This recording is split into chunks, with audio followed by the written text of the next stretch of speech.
I'm here today with therapist and coach Alexia Maroon today. So she's got a program for women who are married or in a relationship and they're trying to decide whether they want to stay in that relationship. So I'm Ari Graff. I'm a psychologist and a coach, and I'm on a mission to help men recover and rebuild after divorce. So welcome to the Resilient Man podcast. On this podcast, we ask tough questions about divorce and relationships, and we hear inspiring stories of how people grew from divorce. And I also want to leave you with practical advice and answers. So I'm really happy to have Alexia on because this is a huge question that I have is this question around, why are women leaving marriages and what's behind their indecision about whether they want to stay in the marriage or in their relationship. So before we get into some of those questions, Alexia, tell us a little bit about yourself. You know, where are you from, your background? Yeah, thanks, Ari. It's lovely to be here with you. I'm Alexia Maroon. I'm a licensed clinical social worker, and I've worked with women and couples for over the past 15 years. I'm I do a lot of relationship coaching and helping women feel empowered in their choices. And I help emotionally maxed out women decide finally whether to stay, leave, or redefine their relationships. And so much of my work is really about how to help women become the best version of themselves and how to create the relationship of their dreams. And sometimes that means staying in their marriage and redefining it and creating amazing change. And then other times that means moving on and doing that in the kindest, most ethical way possible. Okay. I really like how you laid that out. So, emotionally maxed out women, Mhm. that stuck out to me. Are Yeah. are women maxed out? Is that a general truth? I hate talking in total generalities, but from my Of experience, course. I think that a lot of women take on a lot of the emotional labor in marriages and relationships. And sure, that's shifting and changing. And you see more dads and partners picking up the the stuff. But I think that, women have been told for decades now that they have to do it all, that they can do it all, and that they can be full-time CEO and also an amazing mom. And I think that that has kind of gotten in women's psyches and they've taken on too much. And what I see in my practice is a lot of women are just holding too much. I would have said the F word, but I don't know if I can swear on your podcast, but You too can much. you go ahead. I'll tell you when When I've crossed the you've line. hit the sensors. Yes. Yeah. Okay. Okay. They're holding all the things and they're trying to be all the things. And it's just not possible. And I think that that's part of what I try to teach the women I work with that, there are going to be a ton of balls up in the air and you have to learn which ones are glass and which ones are rubber. And sometimes that's work and sometimes that's, having the perfect looking house. But it's learning to prioritize and shift some of that responsibility to their partner. So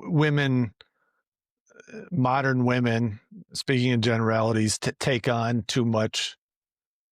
They're taking on too much of the emotional labor you said, and sort of general household duties. Yeah, I think that it's keeping track of the dentist appointment that needs to be scheduled for 3 months. It's keeping track of the fact that they just ran out of fruit snacks. It's keeping track of the fact that it's their kid's teacher's birthday next week and they need to contribute to the school fund. So it's not just cooking, cleaning, laundry, that stuff. I think that there is a lot of division of that these days. It's the mental load of all of the things, getting the kids to the park. It's the sunscreen and the bag and the diaper and not even, an extra wipe and snacks and all the things. that are, like, held up in your brain that feels completely overwhelming. Okay, so the mental responsibility and supervision of children, that's something that women would you say women just naturally take it on and men don't?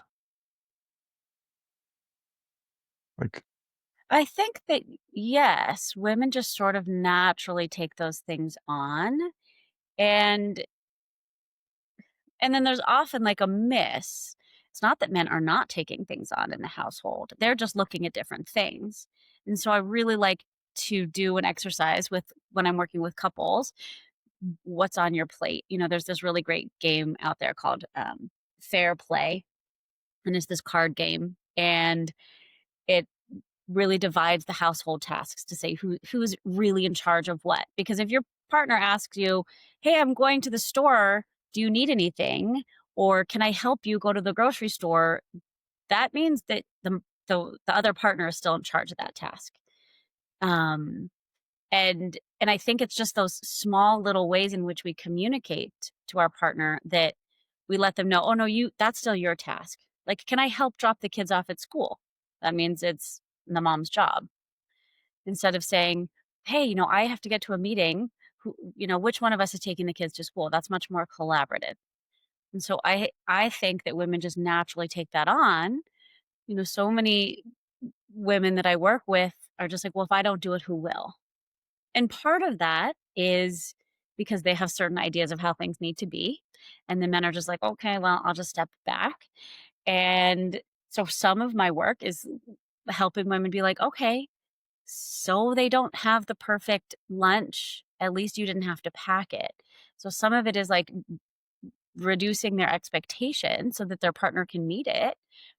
Um, and some of it is, yeah, teaching them how to talk to their partners to get more of what they need. so women take on a leadership role with the kids, I think.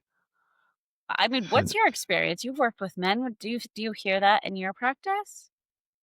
I think there's a lot to that. And, Mhm. and it was definitely true in my marriage when I was married. Yeah, There was just sort of like a defaulting to my wife that, right. she just knew best. And then I would want to be helpful, but I was still deferring the decision making and the leadership and sort of like the problem solving to her, which I think burdened her.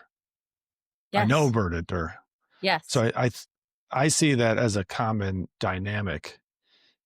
And then women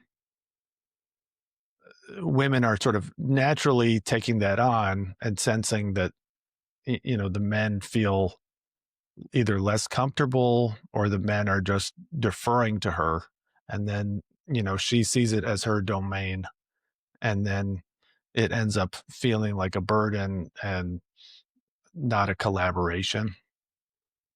um so that's a common situation I see, and I like how you are talking about it as a collaboration that couples need to do, and they need to talk it through. And I do think women need to allow men to step into that kind of leadership. Um, Yes. and sometimes that doesn't happen, or they'll do it in a shaming way. Um, Yeah. so that causes conflicts. That was definitely something that I experienced. Um, I also don't think that everything has to be 50-50 or even a collaboration, as long as you've agreed on the terms of your relationship. That one person is sort of uh, the the point person for like school matters, or one person is the point person for some of the extracurriculars, or for bills. But um, even if one person is the point person, that doesn't mean that the other person just is checked out. I'm guessing that's where you're at too. That you should never be totally checked out of any domain of the relationship. I mean, what do you think? I completely agree. And I think that so many women will come to me and be, you know, really ready to leave. And they almost just need that kind of push out the door. But before, first of all, I'm never going to tell somebody like, yep, get out of there. I always take stock of the relationship first and look at how have you asked for the things that you need? Have you asked in this way to make your partner feel like they are less than or that they can't do it? Who's going to do something when they feel like shit about it? And so it's coaching them on how to advocate for their needs in the way that's going to enhance them, enhance their communication and create the best opportunity for their partner to step into whatever role they're asking for. And I love what you said about how having defined roles really makes it um, much more collaborative. You know where your role is. You know what lane you're in. You can stay in your lane. That doesn't mean that you don't ever drive the boat, but you know where your role is, and you're like, okay, it's not like, well, we don't know who's going to take that, and then the wife will normally just take that. It's like, we know who does what, and I think that creates a really good sense of partnership. I do this exercise with my clients where I Mhm. have them pretend they're in a rowboat, and, I say, like, "Who's I like leading?" these exercises. Yeah, it's creative. Yeah. I love doing, like, experiential exercises. Like, my background's in somatic therapy, so I want people to feel it in their body, and I have them do this exercise where they're rowing a boat, and, one person I say, "Okay, who's leading?" And I give them direction. I'm like, "Okay, we're gonna do this for 3 to 5 minutes. I want you each one person to lead, one person to follow, and I want you to switch." And beyond that, I don't give them much instruction on how they're supposed to switch or who's leading first, because the exercise, really helps me see who actually is leading and how they navigate switching roles. And so that, sometimes couples are like, well, I don't know how to do this. And I'm like, okay, well, how would you figure that out? And so one person will lead and then the other person will follow and then they'll switch. And it's so telling of how leadership happens in their relationship. You just see it right in front of you. One partner's over there rowing and the other person's supposed to be kind of like mimicking their same rhythm, and one person's over here like this and the other person's like trying to catch up and the other person's not even looking. You're like, "Oh, Uh-huh. yeah, of course. You're not So attuned to your they're partner." actually Uh-huh. physically rowing. Okay. Yeah. So I'm like, "I want you to row." So the leader's supposed to say, "I'm the leader." Um, and the other person's supposed to say, "I'll be the best follower you've ever had." And so that they're leading, and the partners that do it really well, you can see they're checking in. Are you matching me? Okay, we're going faster, we're going slower, and they're collaborating. And then some couples, I'm like, okay, this is what we need to work on. You're not attuned to your partner at all. You're over here doing one thing and your partner's doing another. That's so interesting. Does Mhm. life imitate rowing? Is that Well, it's about, like, like, if you don't know who's rowing, now you have Mhm. two chefs in the kitchen. When you have a chef and a sous chef, the meal goes off smoothly. The chef is like, "I'm in charge. This is what we're making. Please cut the tomatoes and the basil and then put them over here." But if you're both cutting the basil, there's no collaboration. So it doesn't mean that one person is always in charge, but it means, like, in this task, yes, I am taking the lead in this task. I'm good at this. You can rest and just follow. And then after dinner, maybe it's bedtime. "Hey, now I'm in charge," the other person says. And the other person's like, "Okay, great. I know that you're going to get the kids ready for bed, and then I'm going to come in and kiss them and tuck them in." But when you don't know who's doing what, there's this constant push pull, and someone's going to fill in the void, and that often tends to be the woman. And then she's like, "What the fuck? I'm doing too much work." Yes, so this idea that often women are if there is a void, Yes, the woman will be the default void filler. I right. think do you feel like that is a general truth about modern relationships? Certainly not always, but I mean, we've been talking a lot about parenting and kids, and when I think it involves the kids, yes, I do think that's true. I work with other couples that don't have children, and I see some of these same dynamics. It'll be the housework or the dog or planning the vacation or whatever. Um, but yes, in my experience working with couples that have children, if there's a void and it's related to the children, yes, the mom will step in. She's not gonna let the kid go to school without lunch or let the kid go to school without a coat. She's gonna be like, oh, okay, I'll do it. Nobody else will. I will. Now, here's something that I think happens a lot is that women don't want to have to teach men how to take the lead, Right. which is what we're talking about here is taking the lead on various things. And they can be resentful about that. And so that was something that I really didn't get until it was too late in my Mm. marriage. Mhm. Um, so I'm wondering, is that something that you see in your practice? Yeah, I mean, I think you're talking a little bit about what that feels like to be really held.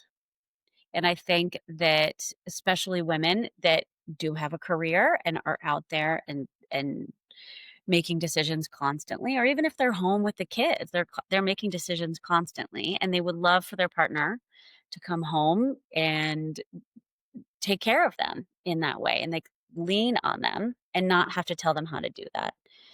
Um, there is such a thing as decision fatigue and knowing that your partner will come home. And I think you're talking about that sort of like feminine masculine energy. It's like I think that yeah, so a woman and and I don't love the idea of this like trad wife thing that's out there. That's not what I'm talking about. But Okay, so tell us what you're talking about, how you mhm. conceptualize this.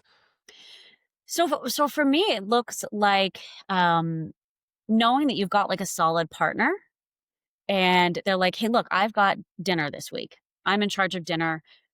What else do you need at the store? Because I've got dinner taken care of. It's on the list." This is the man talking. This is the man talking, right? Yeah. Um, sorry, I wasn't clear about that. I've got it taken care of. You don't have to worry about it. What else do you need from the store? But everything from the household, we've gotten taken care of. So she knows that she's really being held and taken care of in that way without having to say, so many couples, the man will say like, "Okay, well, I'll take care of dinner, but what do we need? Are we low on this?" Or, you know, and so I think the woman feels really lost in that, and she's like, "Ugh, I may as well just do it myself." Because she's still directing him. She's still directing him. So it's like, "Yes, great, take dinner. I don't even wanna think about it. I don't wanna have to teach you how to do it. If you wanna take the kids to the park, take them to the park." And, like, you kind of know where all the things are, how to get them together, and you go and take them to the park, and I don't have to worry about it. Right. So this is a key thing. It's that it's the directing. Even if the husband does 100% of the task, if he needs direction from his wife on how to do it or what to do, then you're not actually doing 100% of the task. Um, Exactly. and this is something that burdens women, I think, Mhm. and maybe burdens them more than men. Yes. I think that, going back to my marriage, I thought that I knew how to do it right, so I would just go in and take control of everything, and I think that my partner really felt, like he didn't know how to step in because I was such a force, and I think that had he come in and been like, "Babe, I actually do know how to do this. Please rest. You've been working all day, go to yoga. I've got the kids, no problem." But if I sensed any hesitation on his part of like, oh, he can't handle the kids or they're overwhelming him, I'd be like, okay, fine, I won't go. I won't go do that thing. So I needed to know that I could like really trust him. He was like, yep, this is hard and I've got it. Go and do your thing. You like, I've got And this." if there's something he doesn't know, uh, that he can figure it out too. 100%. Yeah. So that was what you needed, uh, your husband to give you during your marriage. Is that what you're saying? Yeah, I needed a lot more of that real strong stability. Like, I've got a strong personality, like, I need someone who's real solid in that, you know, calming energy that is like, "I've got you. It's gonna be okay." You know, I can handle this, and if I can't figure it out, I will look it up. I'll figure it out. You don't need to worry. I'm taking that off your plate.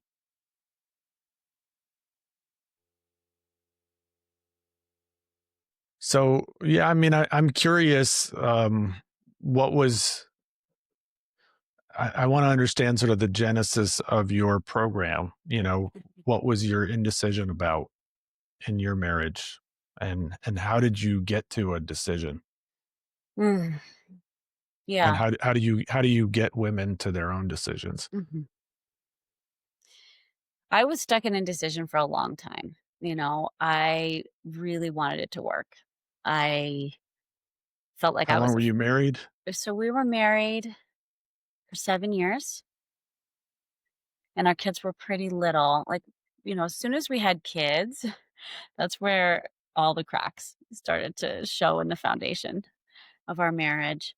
Um, but when I really look back on it, we weren't well suited to begin with. Um, and the way that we even handled household tasks before kids came on the scene, like, there was conflict. It wasn't smooth. And so, being a therapist, I probably should have known that it wasn't gonna work, but being the hopeful Therapists optimist. never screw up. We Never. never screw up No, relationships. We never screw up our kids. So when no. that happens, it's a rare occurrence. I know. Yeah, you're really calling me out, Ari. I'm the I was I was exception. I was married to a therapist. I am a therapist, so like Right. it's not supposed to happen. It's, No. Right. that's that's the narrative. Right. It can't happen to us. Well, and I think that's part of why I struggled to make that choice because I was like, I've got to be able to figure this out. I know all the tools. This is what I do for work. Um, If we and can't figure it out, then nobody can. exactly, and Yeah. it felt like a failure. It felt like, oh my gosh, I failed at this thing, and it was so hard to admit that, and I didn't do it perfectly. Um, I didn't leave my marriage in the kindest, nicest way. I mean, it wasn't like there wasn't an explosion, crazy nuclear bomb that went off, but I, I, I want to be able to offer my clients a different way to do it than I did. You know, I waited until it got really challenging. And then I remember the moment we were in this, we decided to sign up for this like weekend long intensive with this like amazing therapist. I was like, he's going to save this. And we were sitting there and he was like, well, what do you want? And I was like, well, if it could be like this, then I'd stay. And he was like, well, I don't think it works like that. And it might not ever be like that. And I was like, oh, yeah. And it was like in that moment, I just knew this is never gonna work.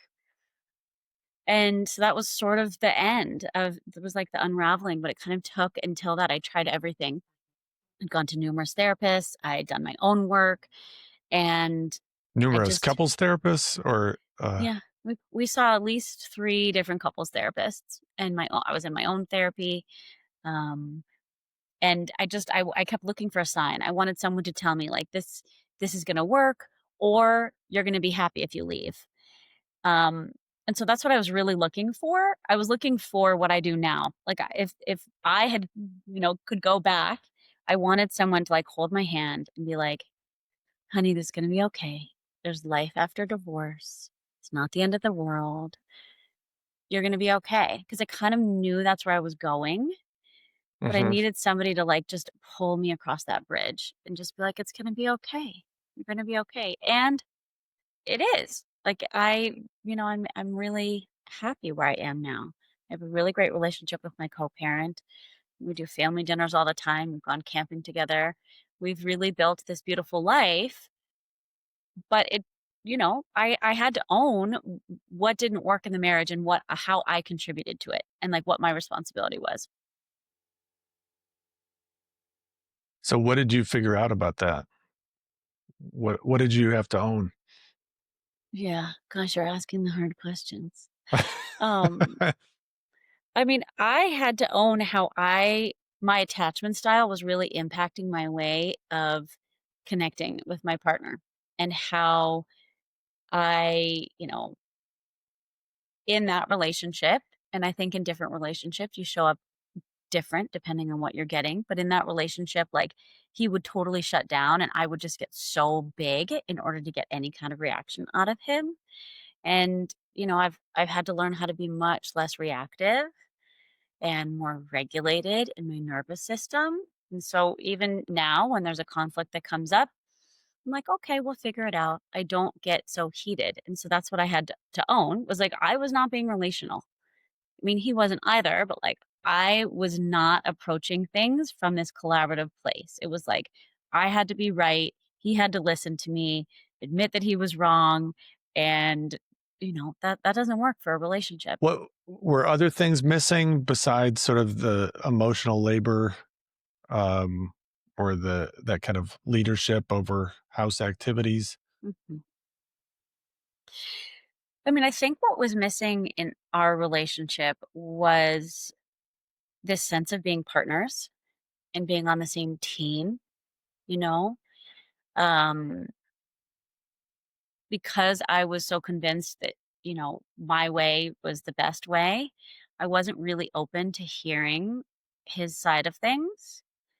Um, and and I think that he didn't know how to voice them in a way that would get me to listen. Like, I would get big and he would just shut down. And I'm like, well, how? Okay, I guess we must go with my way because you're not contributing to this. Um, and since our divorce, I'm so much more regulated and calm, and I can hear him, and I can accept that he has a difference of opinion. But I think that was the hardest part is like conflict would come up and we wouldn't know how to handle it. Yeah. We wouldn't know how to actually like hear each other. And so it would never get solved. We might apologize for the things that we said, but, like, the underlying thing would never get resolved. And did you find that he wasn't the right fit for you? Is that part of what you figured out in your process?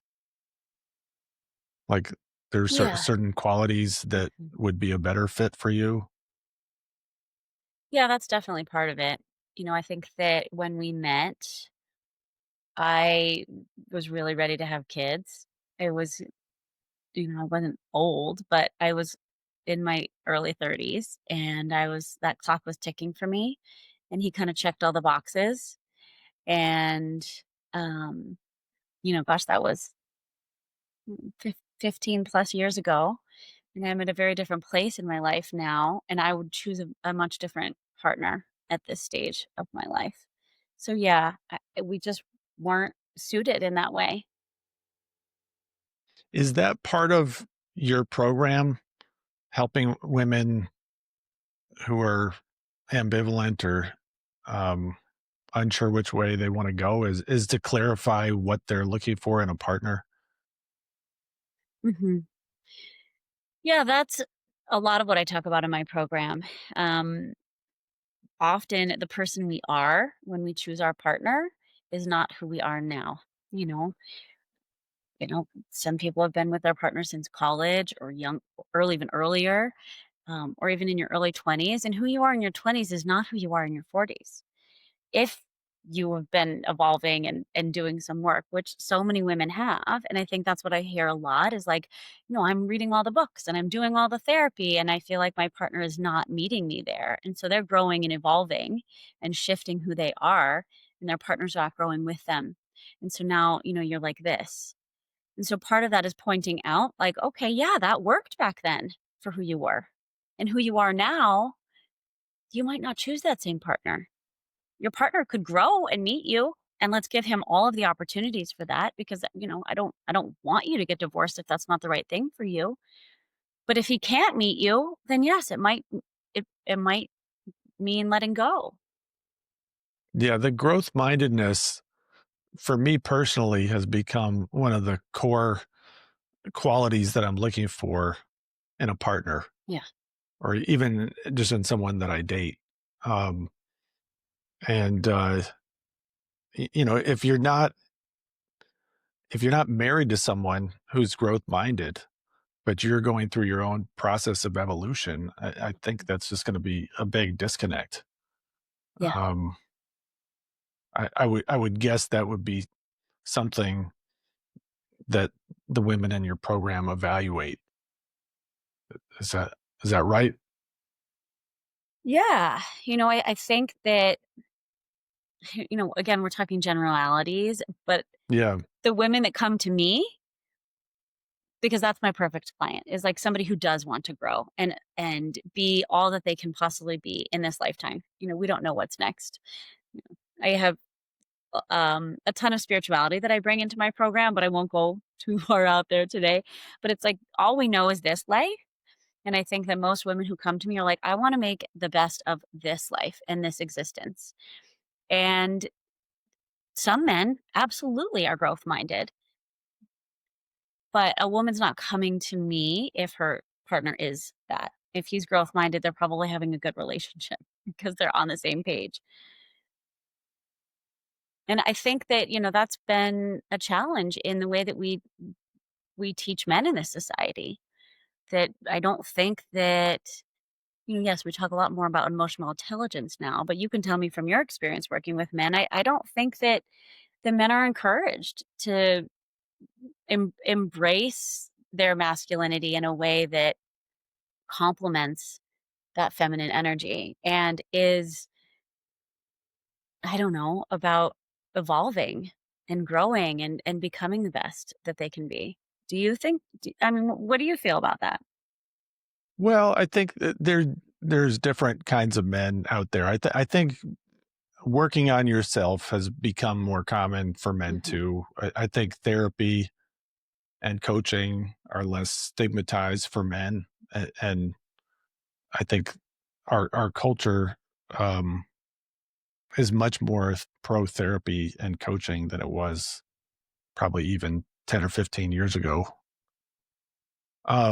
But you also were talking about masculine energy, Hmm. and so I think you know that's sort of like a woo woo concept, or it can be on the surface. It's kind of outside the normal therapy world, Hmm. I think. I never heard a therapist, like a therapist colleague or a therapist that I went to, talking about stepping into my masculine energy. That's Right. something that I've gotten from the coaching world, Yeah. and that's really about stepping into leadership, leading yourself, and being a leader in your relationship, and not in a 1950s way, but in a modern way. That you are going to lead or be a collaborator at least in every domain of your marriage and every domain of your life. That's how I think about it. Um, and that I think that's what women are looking for, even if they don't have the language for it, even if they don't know about masculine, feminine energy. They want pretty much every woman wants a man who's going to step into a leadership role, not in a dictatorial way, but just in a way of that they're going to be conscious about the different parts of the relationship, and they're not going to just default to their their wife. That's what women want. I think that's something that I was missing in my marriage, even though I was a good provider and a good dad in so many ways. I think that's it's a missing piece in modern relationships. And I think that it's why a lot of modern relationships are breaking down. And that's a big part of why I'm doing this work with divorced men or married men. It's understanding this missing piece so you can have successful relationships. I think I may have gone on a tangent, but um, I do think that more relationships could be successful if men and women understood these things.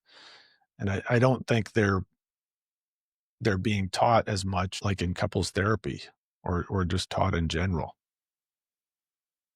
I agree with you, and I think that that is part of why I've transitioned to coaching because that opens up what I can say and what I can do with the client. As a therapist, you are almost holding up that mirror and letting the client observe themselves and how they are in the relationship, right? And you're creating this therapeutic relationship where so much healing. And I therapy is amazing. Um, Sometimes you need someone to be like, what the fuck? This is not working. And as a therapist, you can't necessarily do that. I kind of do. That's just my style. Um, but I think that, coaching allows us to really like broaden our tools and our resources. And I think, the way I see divine masculine, divine feminine energy is like the masculine's the vase and the feminine's the flowers. Like the vase holds the water and the flowers get to be beautiful and be there. And I think that it doesn't have to be male female. We all have both of those energies in our system. But I think that when you're in the feminine, you need to be held by that masculine energy. When you're flowering, you need to be held. And that can go both ways. But I think that a lot of men maybe shy away from being direct because they don't want to be seen as a dick or a dominant. So they end up being really nice and say what the woman wants them to hear, but then maybe do something sneaky because that's not really their truth. Or Hmm. they're holding these resentments because they've said yes to all these things and then they end up feeling like overloaded or mad about it. Um, and I think that, it's about um really finding that balance between the 2 of them. Yeah, I like how you described it. Like, um, I think women are in their masculine energy so much of the time now. At work, especially if they're managing people at work, leading people at work, which a lot of women are now. Women are just as capable of being great leaders, and they can obviously lead in so many ways at home. It's just that they feel depleted Yes, as a result, and um, men too often, can just default to a woman's leadership, especially if the woman's a force like you describe yourself. Um, that it would probably take a strong man to um, to balance things out with a woman who's got a well-developed masculine energy like yourself. Is that exactly. right? Yes, Yeah. exactly, and I think that, you know,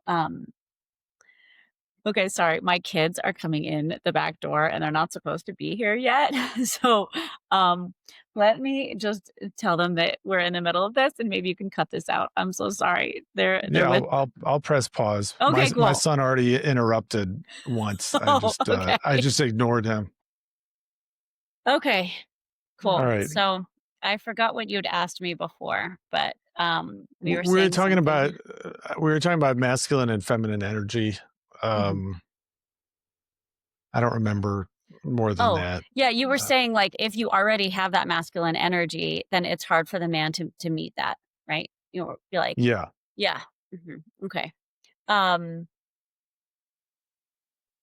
yes, I think that's really true, and I think that, if a woman has, like, that strong masculine energy, which is, like, direct and, can get things done, um, the partner almost needs to show up with more of it so that The Yes. feminine can show up and rest, and feel like, "Okay, you can handle the dinner reservation. I don't have to worry about it." Like, it's in your hands and I can, like, let go. And now I get to just get dressed up and go look nice on our date. But if the woman still has to be thinking like, "Oh, did you make the reservation? And is it the right restaurant? And is it the right time?" Then how can she rest in that? That's right. And, so this is where I think it really helps for both people to have these concepts in mind, like that I'm sort of animating the masculine energy, I'm animating the feminine energy right now. Mhm, Not so it seems like fake, but just to understand how these things work, mhm. that how they work together. And so if men have a consciousness about this and they understand that their feminine partner actually wants to get into her feminine energy, it's just takes a certain, and part of that is the man has to show up a certain way, in a strong way, decisive, but not dictatorial. Um, and it, the woman has to, or the feminine energy person has to understand that she's kind of stuck in her masculine energy, and she needs to practice dropping out of that and allowing Right. the man to lead. Right. And women, in my experience, often have a hard time dropping out of that masculine energy. Like there's a skill set involved, and there has to be a desire and intention to do that, and a consciousness about the whole thing. So it does take a lot of consciousness, and a willingness to practice these things in order to make it work. Yeah. Yeah, I think that's really true, and it's sort of what I was talking about earlier about, like, letting go of your expectation, being like, "Okay, I don't have to worry about dinner tonight. It might not be my preference, but at least I don't have to do it. How can I let go and just receive the meal? Oh, sure, it's takeout pizza, but I didn't have to order it. I didn't have it's on the plate. It's like right here." And I think it's like, okay, how do you know when to receive? And then how do you know when to give? And I think that that's a different way of talking about the same concepts, right? It's like, how do you know when to receive? It might not be the perfect expectation of it. Have you communicated that to your partner? You know, does he know? Because if he doesn't know, how can he ever give you the perfect date night or whatever it is? I think a lot of women, it comes up around birthdays, like, well, he should just know what I want. How would he know if you've not told him? Like, if you've not specifically said, hey, my birthday's coming up. Here are 3 things that would totally light me up. I would love to have dinner at this restaurant. Here's a couple gifts that I would love, and here's the vibe that I'm looking for. If he Yeah, doesn't know that, how can he give that to you? it's something that drives me crazy about women. It's this expectation that their partner will be telepathic Right. and just know exactly what they want and need. And granted, I think some men are better at this. They're just more intuitive. But a lot of men are not. And I don't think women should just expect their man to intuit what they want and need. I think that's a recipe for dissatisfaction in your relationship. Yes. At the same time, I think men should attempt to be intuitive at the very least, Mhm. and um, try to imagine what their partner would like, and then they may be right on the ball or they might miss, but the feminine partner should appreciate that they're receiving his gift and that he made an effort and he Totally. used his imagination. I think that's Yes. how this should work, but it breaks down in different points. Yes, I agree with you. I mean, I think that another exercise I do with my couples is, how do you seduce your partner? How would you seduce them? Because so many people talk about, oh, there's lack of intimacy, and often it's the man saying, "Oh, I'm not getting laid," and the woman's like, "Oh, I'm too overwhelmed." And so I'm like, "How have you asked your wife, like, what would get her in the mood?" And he's like, "Oh, no, I just like, you know, grab her butt or something." And of course, women do not like that.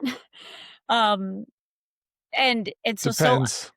well, some sure, some women do, of course, but it just depends on what um, your sexual energetics are. Like, are you, does that turn you on? If it doesn't, that's never going to turn you on. It's going to feel like you're being requested to do one more thing. But it's vice versa. Like, does the woman know how to seduce him? Sometimes that's a lot easier because you know men are a little bit more um spontaneous in their desire, and women take a little bit longer to kind of like warm up to it. But I think that it's like, yeah, do you know how to romance your partner? If you were planning the perfect date for your partner, what would it be? And so it's like starting to even like get those creative wheels going. Oh, well, I know they like this and I know they like that. Okay, great. Would ask them, hey, if I were planning a perfect date for you, would it be this, this, and this? And they'd be like, well, this works, but this doesn't. Okay, now you're in conversation before the big event, like the anniversary or the birthday comes. So you already are primed of like some ideas that would light your partner up. Right. Yeah, I think that's so helpful to give people instruction on how to seduce and to actually have a conversation about what would really appeal Mhm. to their partner. Right. Again, I think there's too much expectations that the other person is just gonna know what you like. Right. Not to mention just having a conversation um, is part of how you connect, and Right. it's part of the it's part of the chemistry, So I think this is how like flirtation and seduction happens is through these conversations. Yes. Exactly. And I think it's like inserting more of that flirtatious energy and conversation throughout the day because so much of our conversation with a partner is, can you pick up eggs on the way home? How's work? The kid, da, da, da, it's like logistics. And it's like, when was the last time you texted your partner something like, I can't wait to see you tonight? Or like, you smelled so good this morning? Or, you looked so handsome putting the skis on the top of the car. Like, where's the like fun and flirtatiousness that you're bringing into your daily conversation and having it not be about the house, the kids, the stuff? Yeah, and then even if that kind of flirtation is not something you've done in the past, it's really part of it's like the lubricant in your relationship. Yes. And are you willing to develop that in yourself, even if you've never viewed yourself that way? Right. Yeah, I mean, I think that kind of coaching is just so necessary for men and women. Mhm. Um, so I guess I'm curious, like, can you walk me through like a client's experience, a client who's ambivalent, who's not sure whe you know, whether they wanna stay in their relationship? Like, how do they get to an answer? Or is that not how you would frame it? Like, is it like, "Well, in 4 months, you should have your answer," or is it a little more complex than that? Right. Um, so my program is 12 weeks and it's one-on-one coaching. And so it's weekly coaching.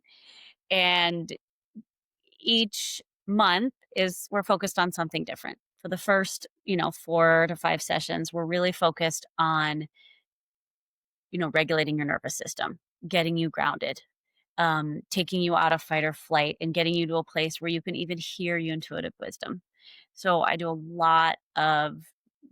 a lot of tools on how to reduce that stress response, reduce that trauma response. And so you can start to even hear what your inner voice might be telling you. The second phase is starting to like really look at the relationship.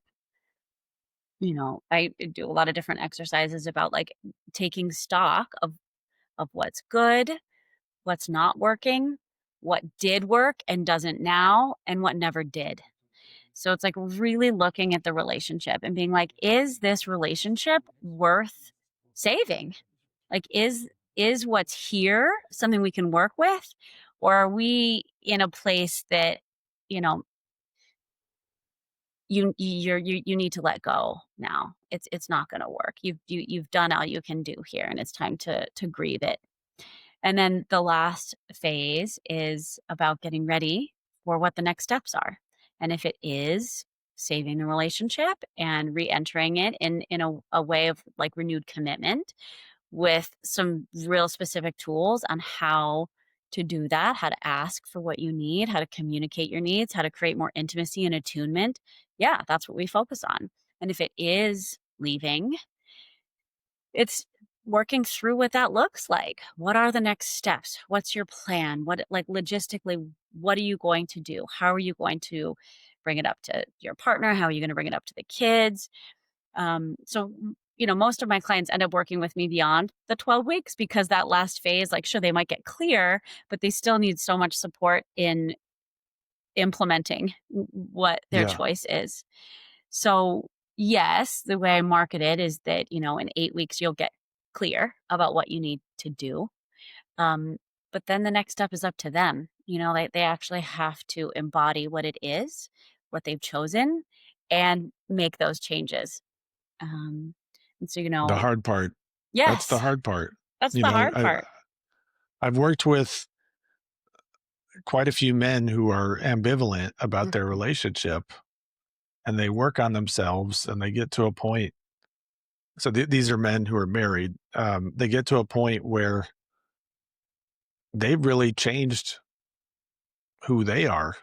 Their partner may have changed a little bit, um, but still may be pretty stuck and not want to work on themselves.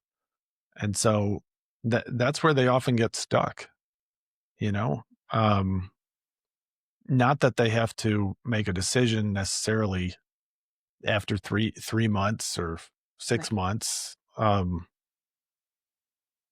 but they get stuck with like, "Okay, I'm seeing a little bit of progress in her, and um, how long do I how long do I give this?" I mean, I'm guessing that some of the women that you work with, they change themselves, they start to see a little progress in their husband, so then they wonder like, am I gonna keep seeing progress? How long do I see this through? So, Mm. that's sort of the stuckness that a lot of men I work with find themselves in. And then there's people who just, they feel like it's too even if they're not getting enough from their spouse, they feel like, well, they've invested too much to start over. Um, so I mean, these are just tough situations. I mean, Yeah, it's true. I think that we all want change, but we're very uncomfortable with the transformation it takes to get the change that we want. Like, transition is hard, like you see all the parenting experts talk about how transition's so hard for kids. It's hard for adults too.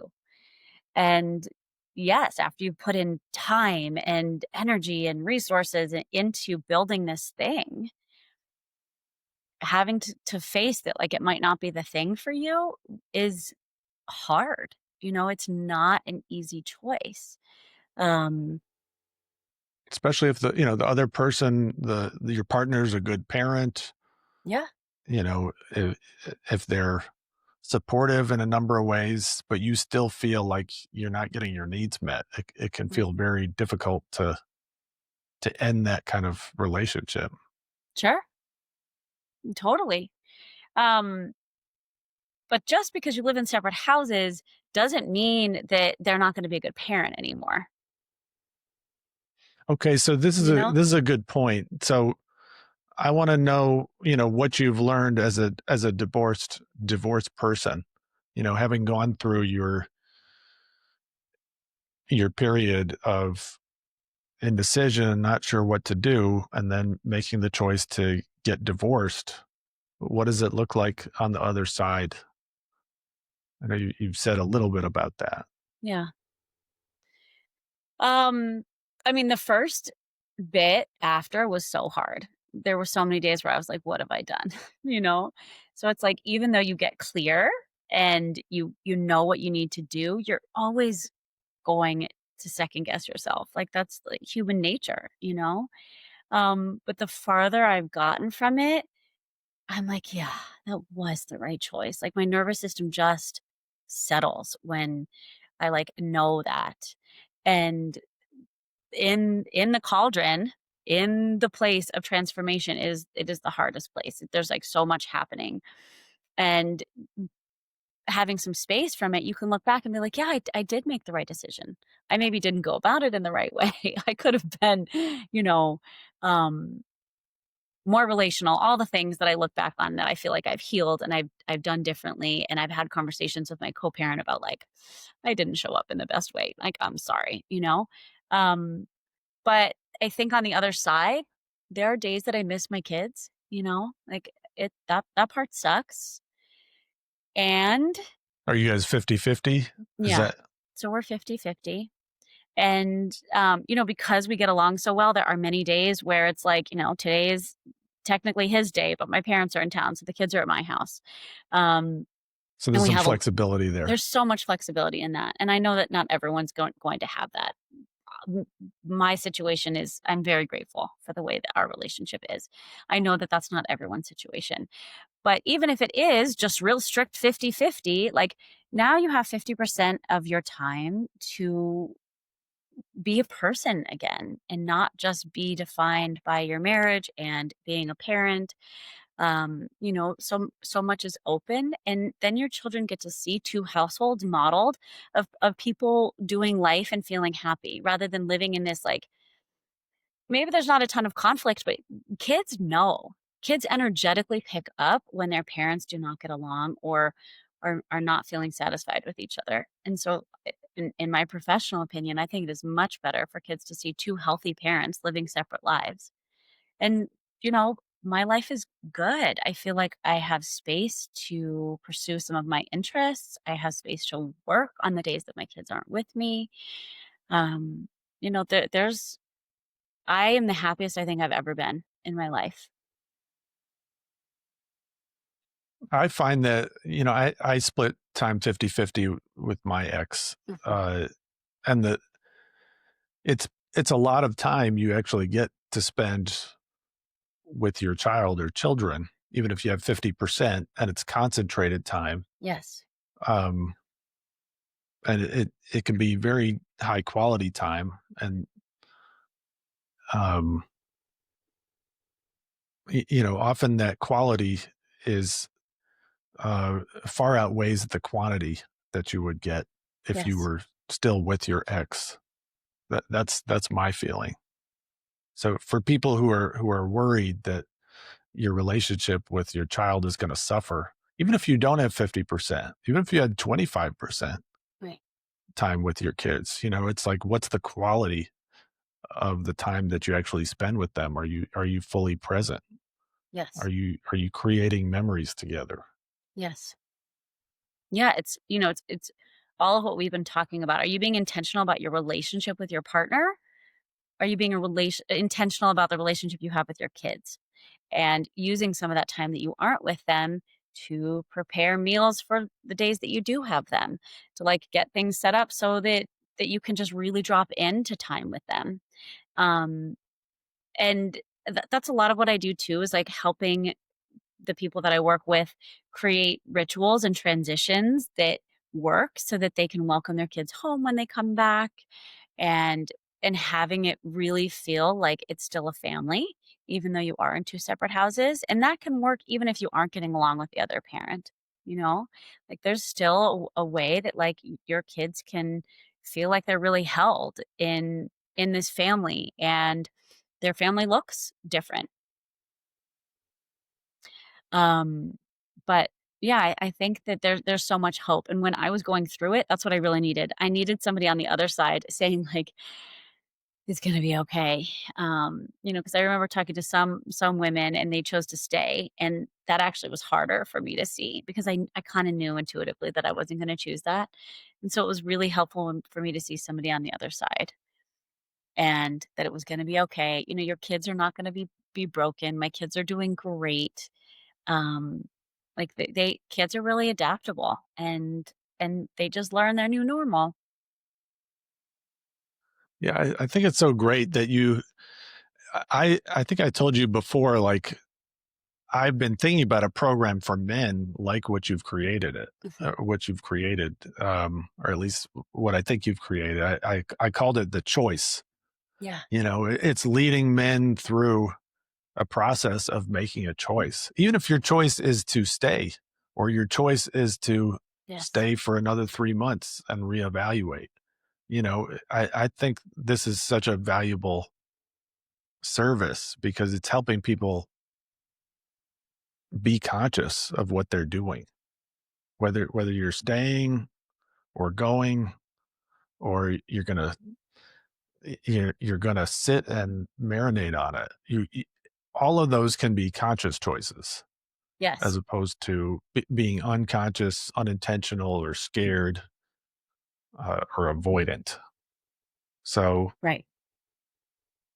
yeah, I love that you're doing this, and I'm looking forward to how your program develops over time because it is much needed. Mhm. Before we wrap up, I mean, what's some practical advice for men who might be watching this, um, married or divorced? What can they do to either shift their current relationship or a future one? Mm. This is your chance to tell men what to do. Yeah, oh, Uh, man, yeah, I always like to do that. yeah, Um, hmm, I mean, I think that um I think that it's really dropping into their intuitive knowing too, like, how can you really drop into, yeah, what that still quiet voice is telling you, and how can you use that to inform how you wanna approach your partner? How can you be really curious about your partner and what they're going through or what they're feeling? Um, it's so cliche to say, like, step into their shoes, but it's like, what if you told the story of your day from their perspective? And, like, what does that look like? Um, and, like, what would that feel like at the end of the day, you know? told the And story of your day from their perspective. their day from their perspective. So if you're the man, you're like, "Let me tell my day from my wife's perspective. I get up, I have to do this, I have to do that." And so, like, you're going through their day from their perspective. Hmm. What does that look like? How much is on your plate? It's really stepping into her world Mhm. and a woman's world that it isn't the same as a man's. Right. Obviously, there's a diversity of women and men's experiences. We're generalizing, Mhm. but there are different things that women experience. Yes. And I think that it's, when somebody's complaining about, "You always do this, da da da," our first instinct is to say, like, "No, I didn't." But I wonder if we answer that question like, "Well, what if that's true? What if I am doing that? What if I am doing that? Oh, hmm, yeah, that would suck." Or, like, how might I wanna do that differently? Like, what if they're right? They might not always be, but I think that when we feel criticized and we, like, want to defend ourselves, there's always some truth to that criticism in some way. We really need to practice validating the partner's experience, uh, um, even if we don't agree with it. or we Yes. don't fully get it. There's value in understanding and validating their experience. There's value in itself in that. Yeah. I really like that. Another thing you were saying with the trusting your intuition, I think so many of the men that I work with, they just don't trust themselves, so that they don't trust their own experience. So they look to other people to define their reality. Mhm. Certainly something that I did. And I look to my spouse to do that. So we actually have to practice trusting ourselves. Mhm. And to do that, we have to practice listening to ourselves and validating ourselves, Mhm. even if we might be seeing things incorrectly or not seeing the whole picture. Like there's value in just listening and trusting your own experience. Yeah. Uh, Absolutely. Yeah. and probably if you're not able to do it with yourself, you'll probably have trouble doing it for someone else as well. Absolutely. And I think that it's learning how to differentiate our fear and our actual intuition, you know? What does that mean? Mm, well, I think that sometimes our intuition can come through and um our intuitive voice sounds a lot different than a fear-based voice. A fear-based voice often comes in as like loud and interruptive, like, oh my gosh, that this bad thing is gonna happen, and we have a nervous system response that like sends us into a panic. And intuition sounds different. And we tend to confuse the two. We're like, oh my gosh, I had this intuitive something bad's gonna happen. That must be my intuition. No, if you're having a huge response in your system and you feel like activated, that's probably fear. Intuition's voice is much quieter. It's like a Hmm, subtle knowing. And we've that's your Yoda, your inner yeah, Yoda. yeah, exactly. Yeah. It's the like the and we've learned to shut that off because we're so taught to like go do the thing that everyone else is doing. But it's like, when we ask ourselves, like, what would bring me joy in this moment? Oh my gosh, like I think coffee would sound so good with like, I don't know, this delicious latte. Yeah, go with that. And then you're starting to feed that voice of like your intuitive knowing telling you what works for you, what you want. And so you start with something simple. And then when you ask a harder question like, do I stay or leave? You've learned to trust it. That's right. That's right. And that's something that I help people with is just asking that question, what do I want? Both on a like a very micro small level, like do I feel like coffee right now? Do I feel like a nap? To how do I actually feel about my partner and how she's showing up? You actually have to ask yourself about all kinds of things. What am I feeling? What am I wanting? Right. And you've got to validate it. Yeah. And that all is it's all a muscle that you have to practice using. Yes. Yes. So that's the advice that I would give the men that are watching this is All to right. Well, I get know quiet. I know Mhm. we got to wrap up, so I really appreciate this conversation, and I'm excited about your program, and love to have another conversation with you another time. And where can people find you? Yeah, that's a good question. This conversation's been so lovely. I would love to do it another time. So they can go to so I'm on Instagram, Lex Maroon Coach. And I'll give you a link to my calendar if they want to book a call. And I have a master class that they can watch, and I'll give you the link to that. And maybe you can put it in the footer. But um, yeah, I'm happy to share that with you. Excellent. And if you like this podcast, don't forget to like and subscribe to it, and leave a comment. And we'll see you on the next one. Cool.